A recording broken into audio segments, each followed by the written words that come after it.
Xumo TV's voice guidance feature reads aloud on-screen elements for accessibility. First, open the Xumo TV app on your streaming device.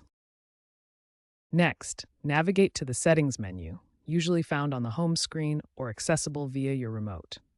From there, select Accessibility or Voice Guidance. Finally, toggle the feature to the off position. Note that the exact menu names might slightly differ based on your specific device, such as Roku, Amazon Fire TV, or Android TV, but the general process remains the same.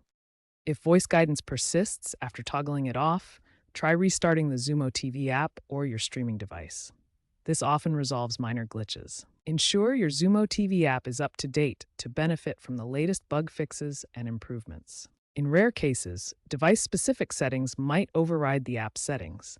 Check your device's accessibility options as well. Future Xumo updates aim for deeper integration with smart home devices and AI-enhanced customization, potentially allowing voice commands to disable guidance without app navigation.